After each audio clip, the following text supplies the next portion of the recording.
विद्यार्थी मित्रों, आज हम बीए द्वितीय वर्ष सामान्य हिंदी के अंतर्गत सेमिस्टर चतुर्थ में से गद्य के विविध आयाम इस पाठ्य पुस्तक के अंतर्गत का दूसरा पाठ देखने वाले हैं। इससे पूर्व हम लोगों ने गद्य के विविध आयाम के अंतर्गत पहला पाठ देखा। पहले के पश्चात हमें दिखाई देता है कि अब हम दूसरा पाठ देखने जा रहे हैं। अब देख लीजिए, उसका नाम है कर कमल हो गए। इसके रचयिता है हरिशंकर परसाई और ये एक व्यंग्य लेखन है। हरिशंकर परसाई जी का एक क्या है, व्यंग्य लेखन है और नाम है कर कमल हो गए। तो देख लीजिए, हम अब गद्य के विविध आयाम इस पाठ्य पुस्तक में के दूसरे पाठ को, जो कि कर कमल हो गए, इसे सुचारू रूप से शुरू करने से प्रथम हम जो है तो हरिशंकर परसाई जी का स्थूल परिचय यहाँ पर आप लोगों के सम्मुख रखने वाले हैं। क्योंकि जो भी रचना है वो रचना के रचनाकार को समझना हमारे लिए आवश्यक होता है, ताकि हम उसकी लेखनी को, उसके शैली को, उसके स्टाइल को, उसके जो है तो साहित्य को भली भांति समझ सके। और इस प्रकार मैं यहाँ पर ये बात मद्देनजर रखते हुए हरिशंकर परसाई जी का क्या है, परिचय आप लोगों के सम्मुख रख रहा हूँ। तो वैसे ये व्यंग्य विधा के प्रमुख व्यक्ति होने के कारण व्यंग्य विधा में भी हमें दिखाई देता है, जैसे कि लतीफ घोगी है, शरद चंद्र जोशी है या शरद जोशी है, दूसरे जो है तो हमें दिखाई देता रविंद्रनाथ त्यागी जी है ना। इन चार महानुभावों में सबसे उच्च कोटि के अनुभव हरिशंकर परसाई जी है, क्योंकि व्यंग्य विधा में इनका नाम उच्च कोटि में है और इन्होंने ही क्या है, व्यंग्य विधा को आधुनिक काल में स्थान प्राप्त कर दिया हुआ है। हरिशंकर परसाई का जन्म मध्य प्रदेश के इटारसी के पास जमानी नामक स्थान पर 22 अगस्त 1924 ईस्वी सन को हुआ। नागपुर विश्वविद्यालय से इन्होंने हिंदी में एमए किया। कुछ वर्षों तक इन्होंने अध्यापन कार्य किया, किंतु लेखन के प्रति विशेष लगाव होने के कारण अध्यापन कार्य को छोड़कर पूर्णतः साहित्य सेवा में संलग्न हो गए। जबलपुर से इन्होंने वसुधा नामक साहित्यिक पत्रिका का संपादन कार्य किया और उसका प्रकाशन भी शुरू किया। कुछ वर्ष बाद आर्थिक कारणों से ये पत्रिका बंद पड़ गई। इनकी बहुमुखी प्रतिभा निबंध तथा काव्य सृजन में दिखाई देती है और ये चोटी के क्या है, व्यंग्यकार के रूप में भी उभर कर हमारे सम्मुख आते हैं। इनकी कुछ प्रमुख रचनाएं हैं, उन्हें भी हमें देखना क्या है, आवश्यक है। तो कुछ प्रमुख रचनाओं में यदि हम निबंध संग्रह देखते हैं सर्वप्रथम, तो कुछ चुनिंदा निबंध संग्रह है इनके, देख लीजिए, लिख लीजिए ताकि आपको पता चले, है ना। तो लिख लीजिए आप निबंध संग्रह में, तब बात और थी, भूत के पांव पीछे की ओर, बेईमानी की परत, बेईमानी की परत। उसके पश्चात देख लीजिए, पगडंडियों का जमाना, सदाचार का तावीज, शिकायत मुझे भी है। इस प्रकार के हरिशंकर परसाई जी के जो है तो क्या है, निबंध संग्रह है। और उसके पश्चात हम उपन्यास देखते हैं, तो एक दो उपन्यास भी उनके बड़े प्रसिद्ध है, उन्होंने लिखे हुए हैं। पहला उपन्यास है, आप देखें तो पता चलता है, रानी केतकी की कहानी, और दूसरा प्रसिद्ध उनका उपन्यास है तट की खोज। अब इसके पश्चात हम उनके कहानी संग्रह के ओर देखते हैं। तो कहानी संग्रह में हंसते हैं, रोते हैं, जैसे उनके दिन फिरे, इस प्रकार के जो है तो क्या है, ये संग्रह देखने के लिए मिलते हैं। परसाई स्वतंत्र निबंध लेखक है। उनकी स्वतंत्र लेखनी उनके अनुभव की क्या है, उपज है। जीवन को देखने की उनकी अपनी दृष्टि है।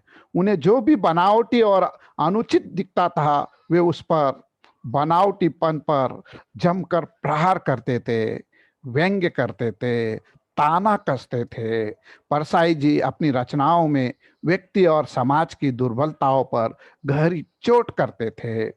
उनका व्यंग्य व्यक्तिगत राग द्वेष या सस्ते मनोरंजन तक सीमित नहीं रहता था। परसाई जी का तीक्ष्ण व्यंग्य समाज में फैली विसंगतियों तथा विकृतियों से रूबरू कराता है। आवश्यकता अनुसार हास्य विनोद भी वो निर्माण करता है। कथा प्रतीक आदि का सही प्रयोग कर कथ्य को चुटीला और मार्मिक बनाने की कला में परसाई जी बड़े सिद्धहस्त है। विसंगतियों के साथ ही ये कभी भी समझौता नहीं करते थे।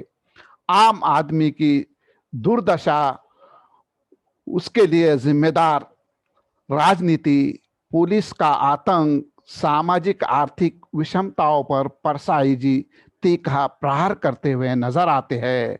उनका समूचे लेखन सउद्देश्य है और मनुष्य को प्रयास सतर्क करने का प्रयास है। परसाई के व्यंग्य स्थितियों से छेड़ाछाड़ी नहीं करते और स्थितियों की समीक्षा करते हैं। देख लीजिए, परसाई जी के स्थूल साहित्य की रचनाओं को आप लोगों के सम्मुख रखते हुए उनकी जो है तो कुछ चुनिंदा बातें मैं आप लोगों को परिचय से संबंधित प्रकट कर रहा था। और इससे ये प्रतीत होता है कि हिंदी के सुप्रसिद्ध व्यंग्यकार हरिशंकर परसाई किसी भी परिचय के क्या है, मोहताज नहीं है। हिंदी साहित्य में व्यंग्य विधा के लिए हर वर्ग के पाठक की चेतना में अगर किसी का नाम पहले पहल आता होगा तो वो हरिशंकर परसाई जी है। व्यंग्य विधा को अपने सुदृढ़ और आधुनिक रूप में खड़ा करने का प्रयास परसाई जी को मिलता है और ये बात को आलोचक भी क्या है, स्वीकार करते हैं। एक आधुनिक विधा के रूप में व्यंग्य को ख्याति प्राप्त करने वाले हिंदी साहित्य के एक क्या है, महान विद्वान हैं। इस विधा का मुख्य उद्देश्य है व्यक्ति और उसके सामाजिक संदर्भ में दिखने वाली किसी भी विसंगतियों पर क्या है, कुटर आघात करना। भले ही यह संदर्भ व्यक्ति समाज के संबंध का हो या वर्ग और जाति के समीकरण का हो या विभिन्न विचारधाराओं से टकराने वाला हो। एक व्यंग्यकार व्यक्ति जीवन की विडंबनाओं को एक ऐसे रेखा चित्र खींचता है जिसे पढ़कर एक चेतक पाठक आपसे ही भी सवाल उठाने पर क्या है, विवश हो जाता है। व्यंग्य के विषय में स्वयं परसाई जी कहते हैं, व्यंग्य जीवन से साक्षात्कार कराता है, जीवन की आलोचना कराता है, विसंगतियों और अत्याचारों, मिथ्याचारों और पाखंडों का पर्दाफाश कराता है। इस प्रकार हम जो है देखते हैं तो पता चलता है कि हरिशंकर परसाई जी जो है ये हिंदी के चोटी के व्यंग्यकारों में से एक और सर्वथा सुपरिचित क्या है, विद्वान के रूप में हमारे सम्मुख आते हैं। तो विद्यार्थी मित्रों, आज हम डॉक्टर बाबा साहेब अम्बेडकर विश्वविद्यालय के BA द्वितीय वर्ष के सामान्य हिंदी इस पेपर के अंतर्गत गद्य के विविध आयाम में से जो हमारी पाठ्य पुस्तक सिलेबस में रखी हुई है उसमें का दूसरा जो पाठ है, कर कमल हो गए, हरिशंकर परसाई जी का प्रारंभ कर चुके हैं। उसमें हमने सर्वप्रथम हरिशंकर परसाई जी का स्थूल परिचय देखा, उसके साथ ही साथ व्यंग्य विधा होने के कारण व्यंग्य के ऊपर भी जो है तो क्या है, स्थूल बातें आप लोगों के सम्मुख रखने का क्या है, प्रयास किया।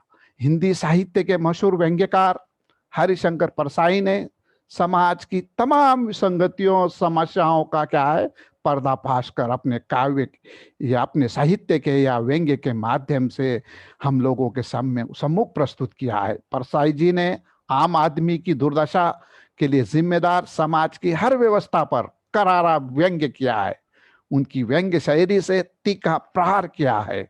समाज में उन्हें जो कुछ भी अनुचित, असंगत, निरर्थक दिखा, उस पर उन्होंने बगैर किसी लाग लपेट के उसे क्या है प्रस्तुत करने का प्रयास किया।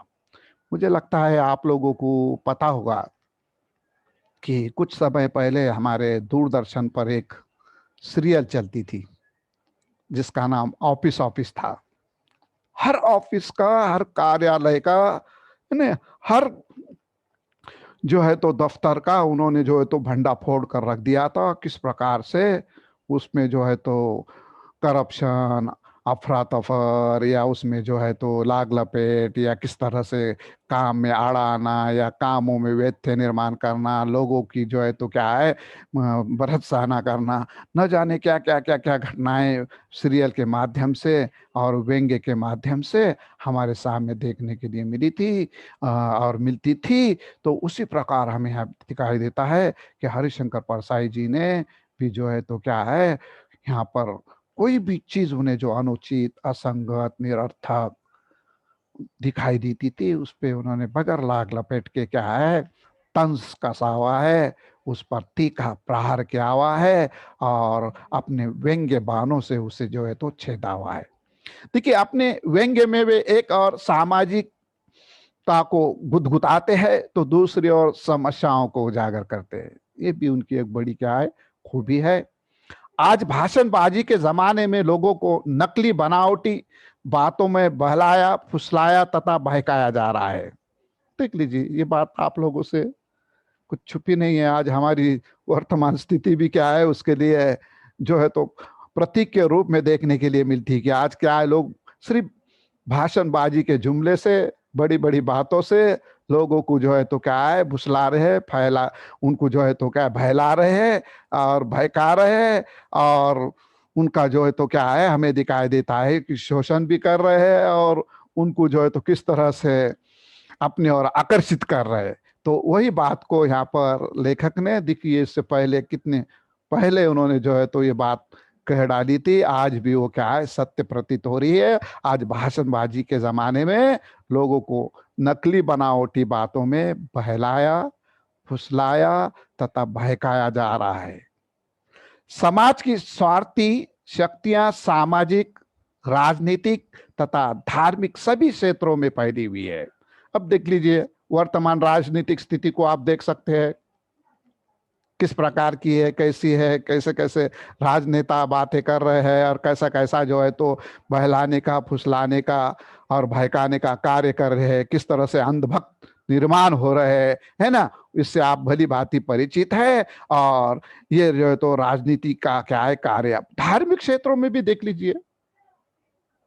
कुछ कुछ लोगों ने तो हमें देखा, ये कोरोना काल चल रहा है, कोरोना काल के अंतर्गत आप देखते हैं कि एक सज्जन ने कहा गोमूत्र पीने से वो कोरोना अच्छा हो जाता है, एक जन ने कहा कि गोबर शरीर पर लीपने से हो जाता है, तो किसी ने अन्य बातें कही, तो किसी ने जो है तो अपनी दवाएं मार्केटिंग में बड़े पैमाने पे बिकने करने के लिए जो है तो क्या है उसका जो है तो विमोचन, प्रमोशन या न लेते हुए, या उसका उसकी परमिशन न लेते हुए भी उसे जो है तो डिक्लेयर कर दिया गवर्नमेंट को। उसको पे ऊपर जो है तो क्या है उनको जो है तो बंदी लानी पड़ी या उन पर जो है तो उसको इजाजत न देनी पड़ी। हमने देखा कोरोना काल में हमारे रामदेव बाबा जी ने भी जो है तो पतंजलि की जो है तो क्या है दवा खुलाया था, लेकिन उसे जो है तो बोर्ड ने स्वीकार नहीं किया, सरकार ने स्वीकार नहीं किया, है ना। तो इस प्रकार जैसे राजनीति के अंतर्गत जुमलेबाजी चढ़ रही है, उसी प्रकार धार्मिक लोग भी, योग गुरु बाबा भी,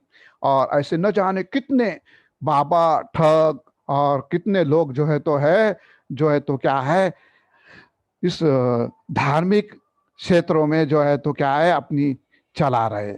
अपनी और लोगों को आकर्षित करने का सबसे प्रभावी माध्यम भाषणबाजी को अपनाकर झूठे सुधारों की बौछार समाज सुधारक कर रहे हैं। बहुत सारे ऐसे नेता है अपने आप को जो है तो समाज का नायक समझने वाले, बहुत ऐसे समाज सुधारक है जो समाज का ठेका उन्होंने ले लिया। ऐसा कहने वाले बहुत सारे ऐसे राजनेता है जो झूठे आश्वासनों वादों में जनता को बहला रहे हैं। तो धर्म के ठेकेदार अपनी वाणी से सीधे भावुक प्रहार आम आदमी के हृदय पर कर अपने मठों मंदिरों को अमाप धनराशि से क्या है संपन्न बना रहे हैं। आज भी देख लीजिए, हम धन कहाँ है पता चलता है आपको, है ना। सबसे अमीर भगवान कौन सा है ये भी आप लोगों को पता है ना। अब बालाजी का जो ये देवस्थान है देख लीजिए, आंध्रा में शायद ये आता है, बालाजी का जो देवस्थान है वो कितना अमीर है। इतना ही नहीं, हमारे महाराष्ट्र की बात ले लीजिए, महाराष्ट्र में शिरडी के जो साईं बाबा है ना, उनका देवस्थान ले लीजिए। या मठों की बात जब आती है तो आप देख लीजिए, लिंगायत समाज के जो मठ है ना, ये मठों को हजारों एकड़ जमीन है, मठों को हजारों एकड़ जमीन है। लोगों को जो है तो किस तरह से आम आदमी के हृदय पर ये अपने मठों मंदिरों की अमाप धनराशि से क्या है हमें दिखाई देता है, भावुक बनाकर संपन्न बनकर बैठे हुए हमें देखने को मिल रहा है। ऐसे बनावटी महात्माओं की मुख को मुख कमल से संबोधित किया जा रहा है। देख लीजिए, समाज में जो बनावटी महात्मा है, नेता है, यह हमें दिखाई देता अभिभावक है, या हमें दिखाई देता है सामाजिक कार्यकर्ता है, या समाज के ठेकेदार है, यह अपने आप को समाज का जो उद्धारक समझने वाले हैं, ऐसे भी लोग जो है तो किस तरह से जो है तो कार्य कर रहे हैं। ऐसे बनावटी महात्माओं की, नेताओं की मुख को मुख कमल से संबोधित किया जा रहा है और उनके अंग अवयव को कमल की उपाधि से अलंकृत किया जा रहा है। देख लीजिए, हमारे टाइटल का निबंध, ये व्यंग्य के टाइटल का शीर्षक भी जो है तो हरिशंकर परसाई जी ने कर कमल हो गए, कर यानी हाथ, हाथ भी कमल होते हैं, मुख भी कमल होते हैं, है ना। इस जो है तो पाठ का टाइटल या पाठ का शीर्षक ही उन्होंने इस प्रकार का दिया, कर कमल हो गए।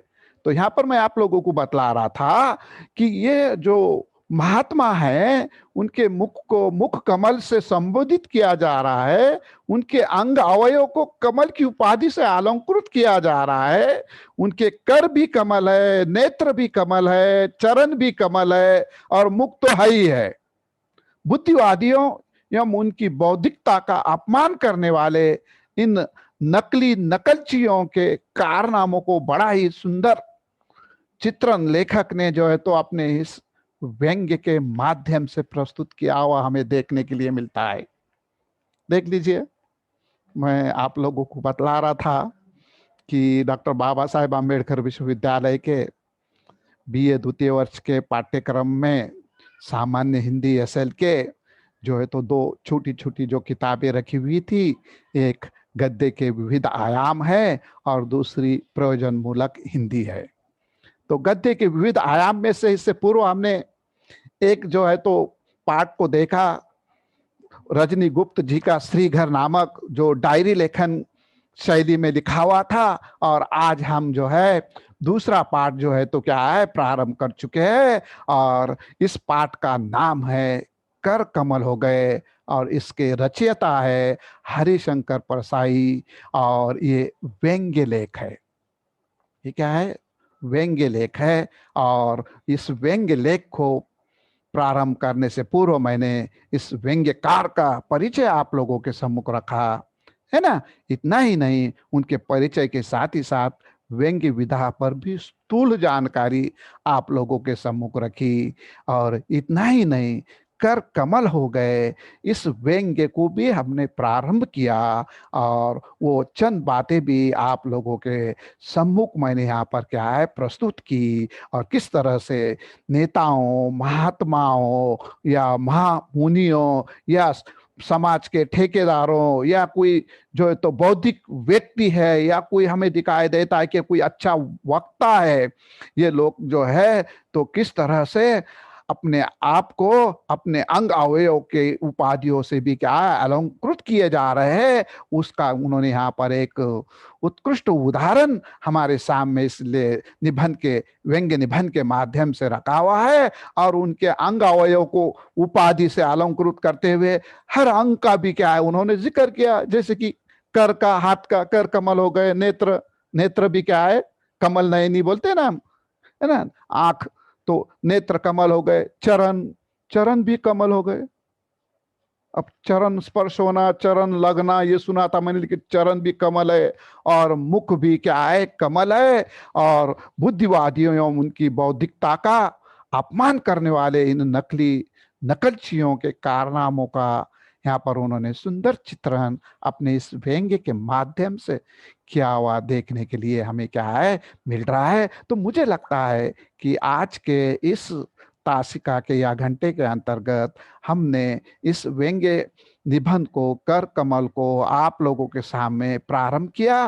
पूरा व्यंग्य विधा का ये कर कमल सबक हम इस घंटे में नहीं ले पाएंगे, क्योंकि मुझे ऐसा लगता है कि समय की सीमा है हमारे पास और समय में ये न हो पाएगा। इसलिए इसके पहले भाग के अंतर्गत कि कुछ चुनिंदा बातें मैंने सम्मुख रखी और कर कमल हो गई के दूसरे भाग के लिए जो है तो हम बाकी का बचा हुआ शेष हिस्सा देखने का क्या है प्रयास करेंगे। आज के लिए इतना काफी है। धन्यवाद।